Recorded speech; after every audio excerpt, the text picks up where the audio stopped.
We are the school station here in Fox, Carolina, and we're following a big story for you this afternoon. We were first to tell you just yesterday about Governor McMaster's executive order that masks will no longer be required in schools. And today, we've checked in with Upstate school districts and the superintendent of education to get more detailed information from families across our area. Now, most school districts and the superintendent were blindsided by this executive order that came down late yesterday.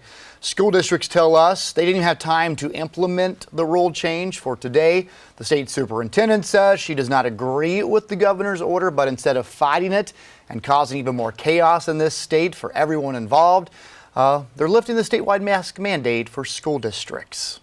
To be honest with you, it has caused quite a commotion and chaos in many of our school and communities across the state of South Carolina this morning.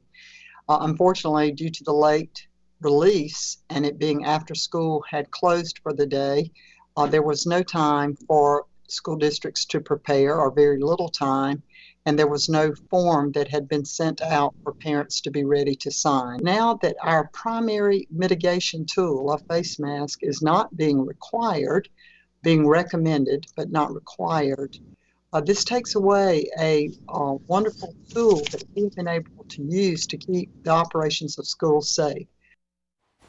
Now, Spearman pointed out that the opt-out form from DHEC is about liability for school districts, and the form in the form itself doesn't affect the mask mandate since she lifted it. The form can be found on the DHEC website and our Fox Carolina News website.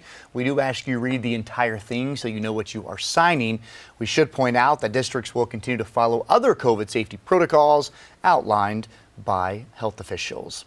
And here's a look at what different schools in our area are requiring. Greenville County, the largest district in the state, says DHEC form is required for any parent who doesn't want their kid to wear a face covering.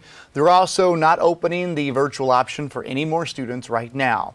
Over in Oconee County, masks are optional starting tomorrow. Spartanburg District 4 says masks are optional. The DHEC form is impractical, so they won't monitor who's not wearing a mask, so it's not needed because they say, again, they can't monitor who has a form, who doesn't have a form at this point. Now, we should mention school buses are a different thing. That's a federal mandate, and the governor cannot override a federal mandate, so your kid will still need to wear a mask on a school bus. Again, this executive order creating a lot of chaos and a lot of confusion. We get that.